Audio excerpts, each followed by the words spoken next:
الحمد لله نستعينه ونستغفره ونؤمن به ونتوكل عليه ونعوذ بالله من شرور أنفسنا ومن سيئات أعمالنا فمن يهده الله فلا مضل له ومن يضلل فلا هادي له وأشهد أن لا إله إلا الله وأشهد أن محمدا عبده ورسوله أرسله بالحق بشيرا ونذيرا اللهم صل على سيدنا محمد صلى الله عليه وسلم رب اشرح لي صدري ويسر لي أمري واحلل عقدة من لساني يفقهوا قولي ربنا زدنا علما.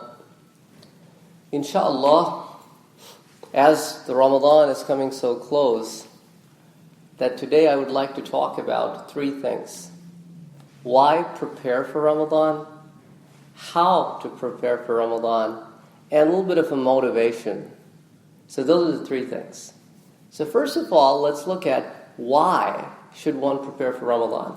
But before we even look at that, let's open the English dictionary and look at the word prepare. Now the prepare, as defined by the English dictionary, has three possible definitions, and they all apply to the month of Ramadan. Because it's a very important special month, made by Allah subhanahu wa ta'ala, extremely special, so we should receive it extremely special. That's why the word prepare is so important here.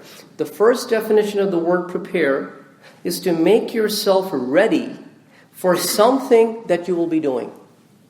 It's just a thought process. It's a mental approach. If you're mentally ready to do something, you're going into it, as we say, wholeheartedly, which means your mind and your brain are in sync. And your mind and your heart are in sync. Next definition. What is prepare? To make someone or something ready for some activity or some purpose. So it's a preparation towards a goal. And Ramadan defined a very, very clear goal, which is to attain closeness and nearness to Allah subhanahu wa ta'ala and to improve yourself. That's a very well-defined goal. Third definition, to make or create something so that it is ready for use. So what are we making? What are we creating that will be ready for use? Now remember, these 30 days or 29 days is a boot camp.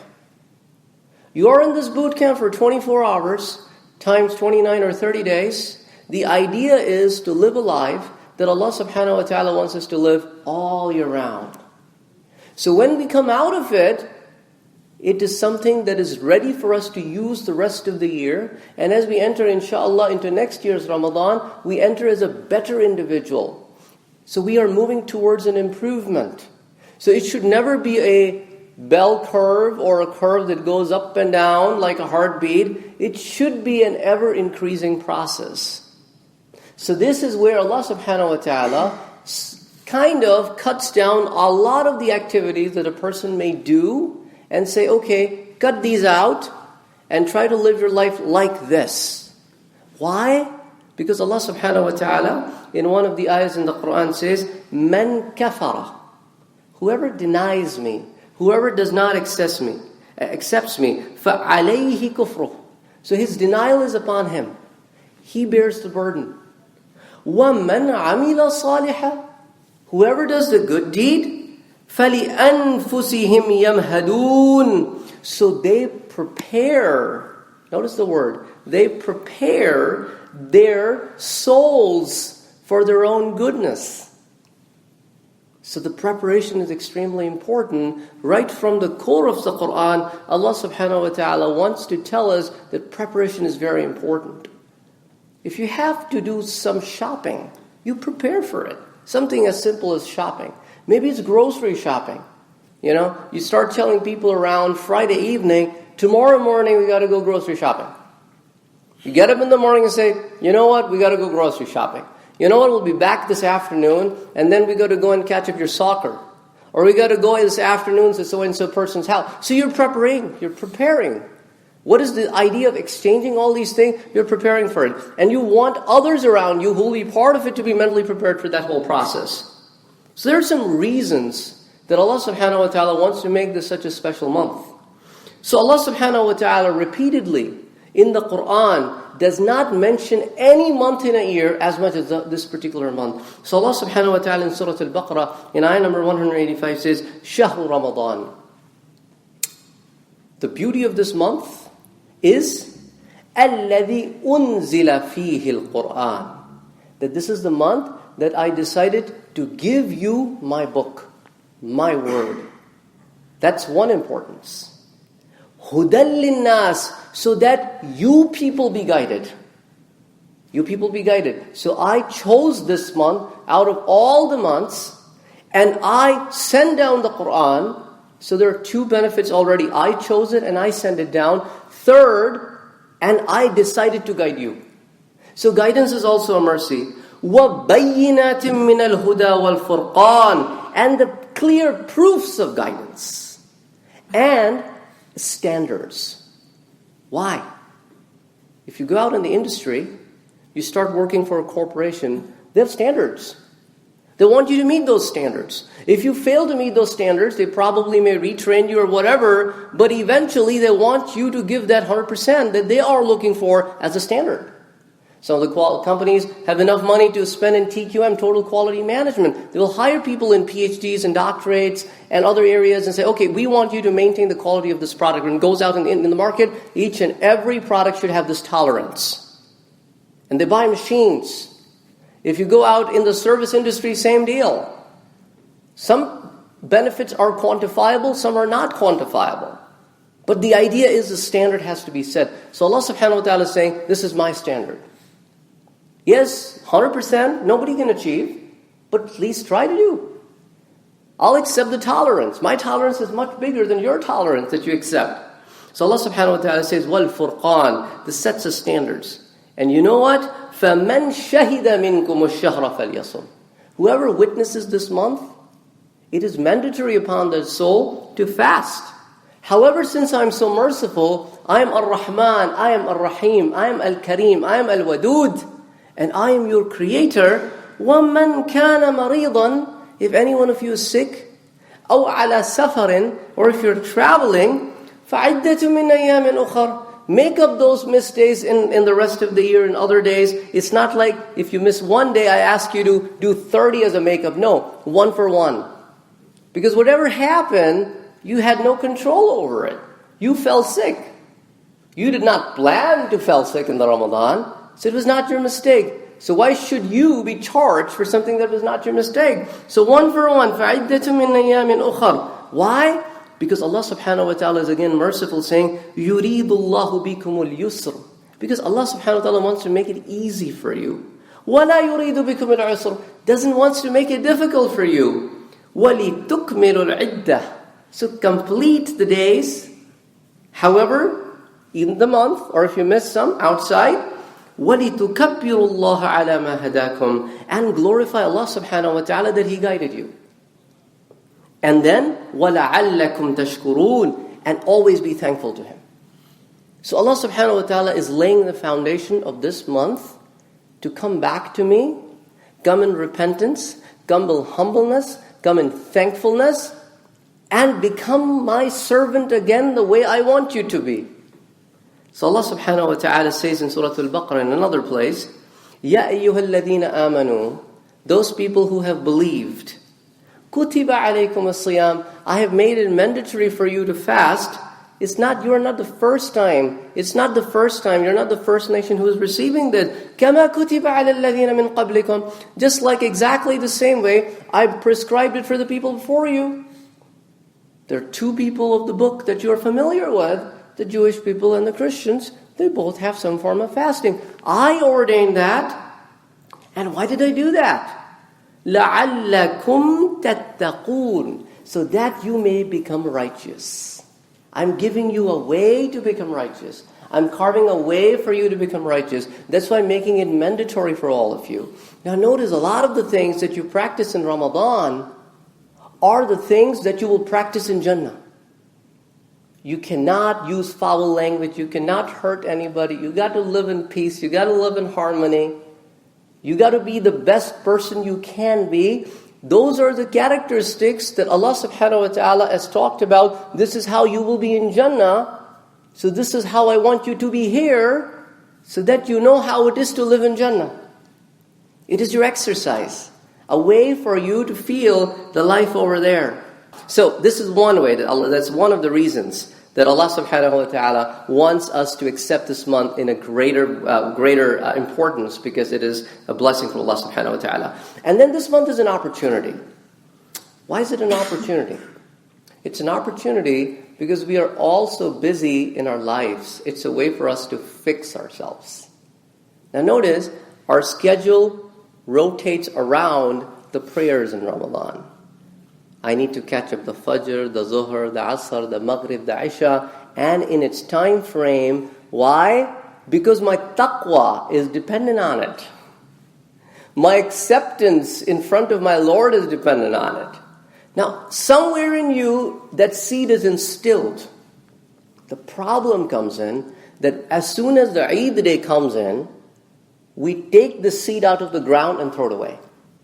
It is pretty much like, if anyone of you have ever done gardening, you put a seed down, you water it for 30 days, the moment it starts giving you flowers, you take it out and throw it away. That's what we do. The day of Eid for us is, oh my God, I can do all those bad things again.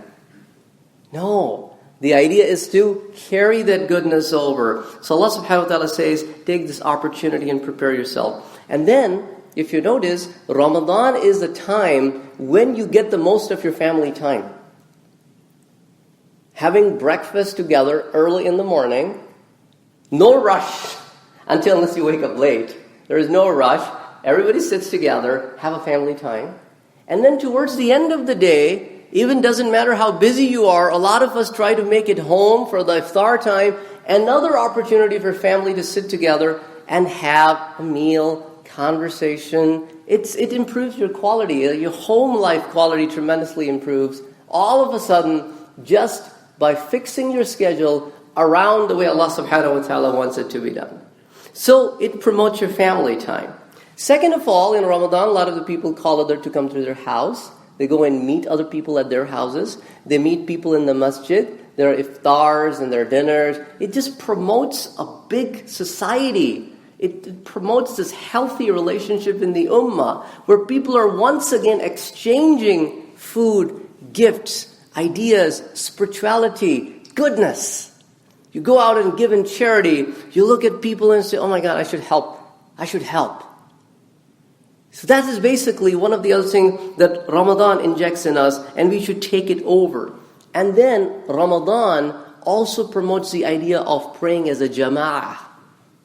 Majority of the people show up in the masjid during it's sad, it's a sad situation, but during the Ramadan time. And for the Isha prayer. Sadly, because they are only looking up to Taraweeh, which is not even fard. However, they don't show up in the masjid for the fard prayers. They will not show up for Zuhr, even though they'll be home over the weekends. They'll not show up for Asr or Zuhr or Maghrib. They're only going to show up for Isha. It's a sad situation, but at least they come together in one form or the other. They want to be there. They want to be present. Everybody get to see each other. Everybody get to meet each other. Spend some time. And the idea is to promote it. Should not just stop at Isha. Maybe we should encourage other people. Let's go to the masjid for Zuhr.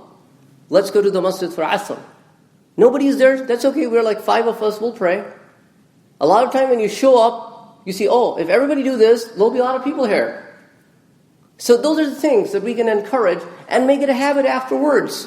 Yeah, okay, during the weekdays, I may not be home during the daytime, but what about the weekends? Now, believe you me or not, when the Sunday school is over, when you come the next Sunday, there's nobody here. That's sad. And some of the parents are even doing more sad acts. They come right after the Zuhr prayer. They will not come 15 minutes early to pick up their kids. They come right at 1:30, pick up their kids from outside and leave. If they could come 15 minutes early, they could join other brothers in Jama'ah. They're missing that opportunity. So these are the things Allah subhanahu wa ta'ala wants us to focus on and improve. There's always room for improvement. So Allah subhanahu wa ta'ala says that yes, I have closed the doors of Jahannam. I have chained all these Satans and these bad things that are going around us. I am giving you a way to control your nafs so that you're not attracted towards these things. But what are you doing? I come down to you every night, I descend to you and ask you, who is there to ask for repentance? You don't come to me. Every night there are people who are freed from the hellfire. Every night in Ramadan. This is the mercy, the month of mercy from Allah subhanahu wa ta'ala. But what are we doing? To take something out of that mercy. So that's Allah subhanahu wa ta'ala says, unleash that goodness in you. Do not hide it. And of course, during the month of Eid, people go out and spend time as a family. They do Eid shopping. They do other kinds of shopping. So take some time out and make it a quality time. A happy time. Don't rush through these times. Enjoy each and every moment as a family, because these are cornerstones. These are things to be remembered. Because you're not just making a moment, you're making a priceless moment for the time to come. These kids, when they grow up, they will cherish those moments, and they will probably try to live up to the same expectations with the generations to come. And the kids should not rush when they're spending time with their family. They should also enjoy it. Because these lifetime opportunities don't come every day. It's a bigger bond that lives with you. This is an unconditional bond that Allah subhanahu wa ta'ala has created. So we need to exercise this as well. And of course we need to exercise some outreach activities. Going out in the community, outside of the community, trying to see if somebody needs. And increase those things going on. As Prophet Muhammad sallallahu alayhi wa alihi wasallam said, reported by Imam Bukhari, that when the month of Ramadan starts, the gates of heaven are opened. Gates. Not gate. Gates. And the gates of hell are closed. And the devils are chained. Now the person thinks, okay, if the devil is chained, then why am I committing sin in the month of Ramadan? Because there is a devil inside that we groomed for 11 months. That is not chained. That is in us, instilled in us. The idea is that when the other things are chained, this is the time for you to reflect upon and overcome that devil. And make a goodness out of it. That is why Allah subhanahu wa ta'ala controls this outside environment, so that it's the best time to reflect upon ourselves. And as narrated by Abu Hurairah radiyallahu ta'ala anhu, the Prophet Muhammad sallallahu alayhi wa sallam said, whoever fasts during Ramadan out of sincere faith and hoping to attain Allah's rewards, then all his past sins are forgiven. Reported by Imam Bukhari. Abu Umama radiyallahu ta'ala anhu reports that I came to the Messenger of Allah subhanahu wa ta'ala and I said, order me to do a deed that will allow me to enter paradise. He said, stick to fasting, as there is no equivalent to it. Then I came back to him again. And then I asked him, what should I do that will help me enter the Jannah? He said, stick to fasting. Reported by Imam Ahmad, Imam Nasa'i, and Imam Hakim. In another hadith reported by Imam Ahmad, fasting is a shield with which a servant protects himself from fire. Because notice, why is it a shield? Because you are asked by Allah subhanahu wa ta'ala to leave all these evil activities. That's a shield. You've shielded yourself from them, all, or the most. And then, after doing this repeatedly over a long period of time, it becomes your second nature. It's pretty much like out of Ramadan, the first day, which is the Eid day, you don't feel like eating during the daytime. Or even afterwards, for a few days, around lunchtime, you go for your food and then you come back and you're like, am I fasting? This is because it's part of you. So this is how Allah subhanahu wa ta'ala wants the goodness to be part of you. So it's instilled in you. So every time something bad, they're like, oh no, I can't do that. I can't do that. Because I refrain from it. It's pretty much like a person giving up smoking for 5 years and then starting it again. So it just kills the whole purpose of not smoking for 5 years, because you start again. Why do you go through all the struggle when you eventually have to do it again? So that's why Allah subhanahu wa ta'ala says, prepare yourself. Prepare yourself.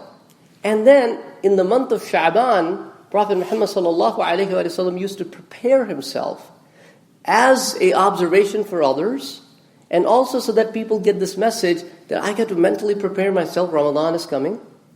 So in the Ramadan is not the time to figure out what foods should I eat, what diet plan should I follow, what are the healthier foods, how can I control my hydration in my body if I have to go out and do. This is the time now.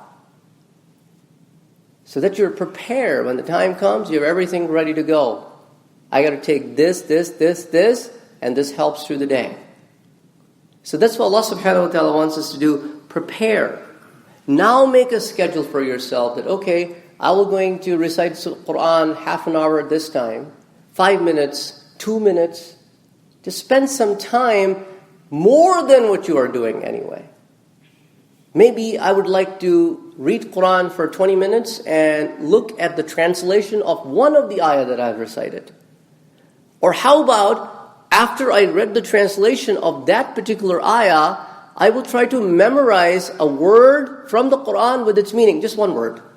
Now that word may come like 100 times, you've just memorized 100 words.